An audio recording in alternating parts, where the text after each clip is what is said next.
The Tao of Self-Confidence, episode 390. Welcome to the Tao of Self-Confidence, where I share stories of amazing women who have discovered their inner journey to self-confidence. Visit our website at thetaoofselfconfidence.com. Your inner journey to self-confidence awaits. Well, hello friend. Welcome to the Tao of Self-Confidence, where I share stories of amazing women who have discovered their inner journey to self-confidence. I'm your host today, Sheena Yap Chan, and today I have an amazing lady on the show today. She's a comedian, and I'm just really excited to have her on and share her story with us today. So without further ado, I'm going to introduce you to Tina Kim. Tina, how are you today? Maybe you can fill in a little bit more about yourself to our listeners.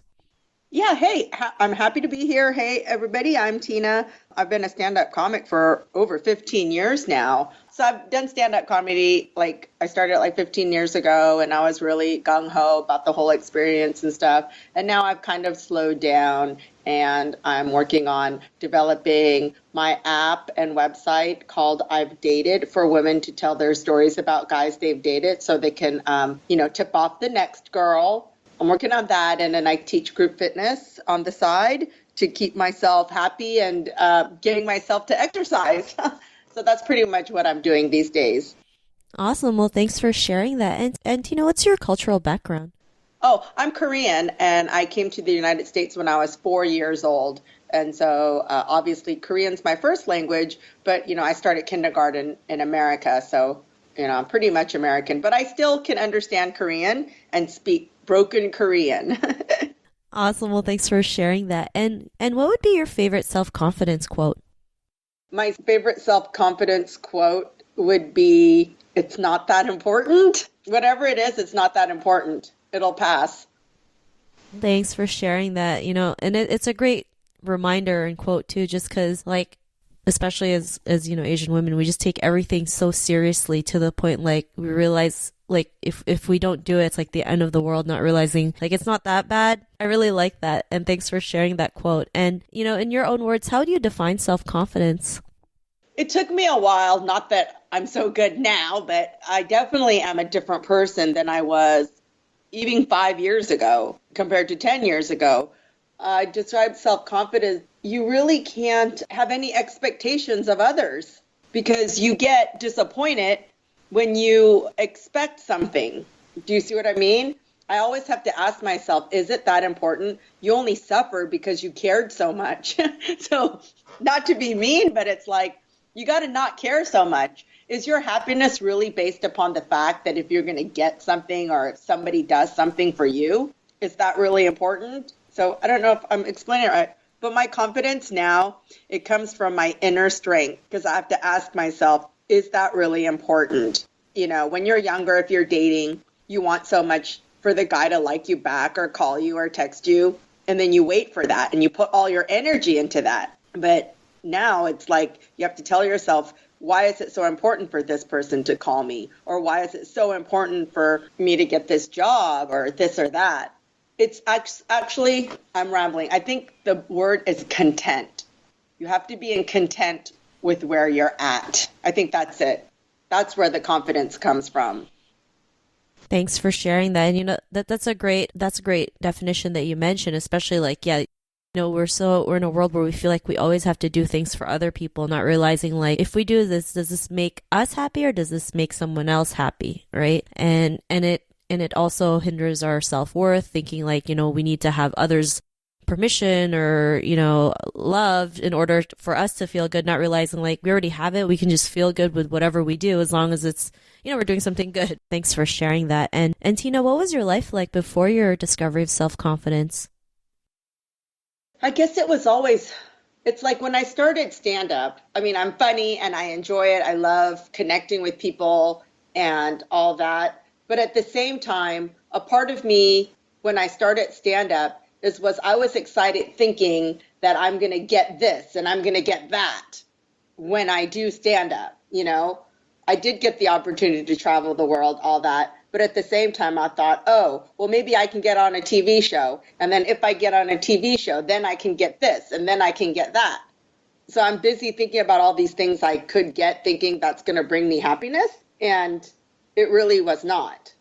I love doing stand up because I like connecting with people on stage. And that right there should have been what I'm happy and content with. But when I was younger, I always wanted more. Do you see what I mean? I always wanted to get to the next step. And that is what brought me to Los Angeles, because I was doing stand up out of New York. And then while I do live in Los Angeles now, I did get on Last Comic Standing the first season, and that's why they had me on there. But then I realized the only reason they had me on there is because I was Asian. And that was the season Dat Fan is the person they wanted, because he does all the ching chong jokes.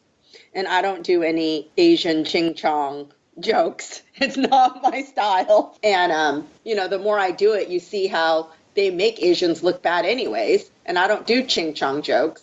And I have to ask myself, why am I doing stand-up? Is because I want to laugh and connect with people, or am I doing it for myself because I want to make money and I want to get on TV? It's all people's, I guess, their motivation. And then I just didn't like how they make us look bad and stuff. And I was like, I'll still do stand-up, but I'm not going to, put my morals behind me or not, make Asians look bad and, have to deal with all these horrible people in Hollywood. I don't know. I just said it's not who I am. And I kind of took a step back. That's how I kind of discovered my own confidence, because I'm going to be happy whether I get something or not. I always say it's self-reliance too. I mean, I take care of myself. People are so, dependent on others and things like that. And, as long as you can do it for yourself, I think that's the ultimate confidence, because, you don't have to listen to anyone. No one can really tell you what to do because you're taking care of yourself. You're taking care of yourself first. It's about you taking care of yourself first. That's where the confidence comes from. And even like you said earlier, and as Asians, we always have to think about the other person and this, how we grew up, but is take a step back and think about yourself. Thanks for sharing that. It's great that you mentioned, you did stand-up comedy because you love, you love doing it, right? And when you're in the entertainment business, sometimes they make you do things that you're not in alignment with. And like you mentioned, you just had to take a step back and realize, like, that's not me. That's not why I did stand-up comedy in the first place. And it's good that you're able to stand up and do something that you believe in versus like someone telling you, no, you should do this because you'll get more laughs. You're like, no, that's not me. That's not what I believe in. That's not how I want to portray myself as a comic. This is who I am. This is what I stand for. And if they don't like it, then it's like too bad, right? In the end, you sleep better at night. And, because of that realization, what's your life been like? It's much more peaceful. And I'm not like when I was younger, it's always like, what I want, what the next step. Now my life is different. I still do stand-up when people want to hire me, and I'll do corporate events, things like that. And I'm totally content. Like I said, I'm working on trying to start this I've Dated website and app.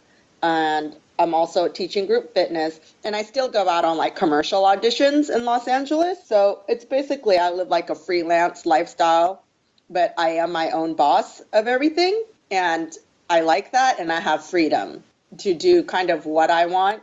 And it's totally an untraditional life for me since I am an Asian female. As they all want us to work a regular job, our parents, or hurry up and get married, and then you'll be happy when you have your family. But, I'm still single. I don't have kids. I think I'm already at an age where I'm getting too old to have kids.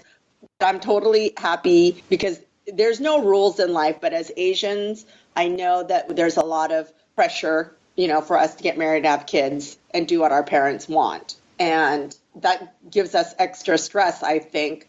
But your confidence has to come from, you can't follow the old rules. You have to, be confident in yourself. And again, like I said, I live a life where it's freestyle. I guess I said that, but I'm okay with it. I don't have to have structure, and I don't have to know that I have a 9-to-5 job because I don't like to have too much stuff. And again, when I was younger, you want to have all the clothes. You want to have this. You think you're going to be happy when you have a house.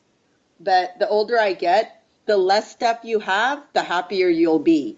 Because the more stuff you have, then your energy's on all the stuff you have and maintaining what you have. And that's not really fun. You know what I mean? So I'm all about letting go. I have a 2-bedroom, 2-bathroom apartment, and now I Airbnb one of the rooms. and I meet lots of interesting people, and it's a very eclectic life I have.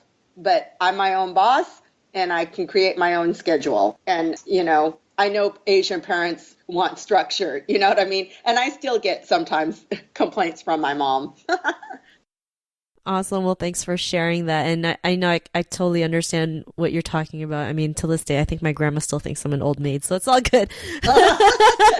Exactly. And they're like, when are you going to grow up? Yes. But I mean, we live in a world now where things are changing, and we don't always have to do what our parents or grandparents tell us. Sometimes we have to learn to stand up for ourselves and live the life that we want and be truly happy with ourselves. So I'm glad you're out there doing that, and you can be an example to so many other women out there. And to the woman who's listening to your episode, she may be in her own journey of self-confidence. What would be that one tip you would give to her? Like I said, whatever she's feeling now, it's not going to be forever. It will pass. When I go through my hardships, you get so depressed and you focus all your energy on that. But now that I'm getting older, I'm aware it's not like that always. It will pass. And eventually we forget all the hardships of our life because other things happen. You can be sad for a little bit, but no, you're not going to be sad like that forever, because that's it. No, it's not forever. Thanks for that great tip. It's so true, right? Like whatever happens is temporary, and we can always get past through it. So thanks again. And that was a great tip. And if our listeners wanted to get to know a little bit more about you and what you do, is there any links or social media profiles we can connect with? Oh yeah. My website is tinakim.com, which I've had, for a long time, because Tina Kim's a very common name. And so I have my website, and then that'll direct you to my Instagram. I mean, I'm not that much on social media anymore, but I still am on my Instagram, which I post maybe once every 2 weeks. So basically, I'm on Instagram. That's basically my social media. It's TK Comic, but if you go to tinakim.com, it'll direct that towards that. And then I do have like a group fitness page on Facebook, but a personal Facebook page, I don't have it anymore. I got rid of my Facebook like 4 years ago because I was like, I don't know, I think Facebook's it takes too much of your time. Do you see what I mean? People are all day on their Facebook. So I just remember I said I want to get rid of things, So I got rid of my Facebook. I want to keep things as simple as possible. Awesome. Well, thanks for sharing that. And to our listeners, if you want to connect with Tina, you can also head on over to thetaoofselfconfidence.com and search for Tina's name. Her show notes will pop up along with everything else we talked about. And I just really want to thank Tina for taking the time to share her story and tips with us today on self-confidence. So thank you so much, Tina. Oh, thank you so much. And I think your show is fantastic. And, I really went on a self-discovery in the last 5 years. And what keeps me going is what I pretty much learned studying Buddhism too, is like everything is temporary, because I've been many times where I was so depressed and I thought I couldn't get out of it, but eventually you do. Do you see what I mean? So knowing that it'll always pass will give people confidence, and it definitely gives me confidence because it's a part of life. And when struggles happen, instead of being negative, you have to go, I love it and I'll deal with it. And I tell myself that all the time too. Awesome. Well, thanks again. It was really great having you on the show. And to our listeners, be on the lookout for another new episode of another amazing woman's journey to self-confidence. And we'll talk to you soon. Bye for now. Thank you. Bye. Thank you for tuning in to another amazing episode of the Tao of Self-Confidence. Want to learn how you can use podcasting to market your business? Download your free report by visiting our website at thetaoofselfconfidence.com. Your inner journey to self-confidence awaits.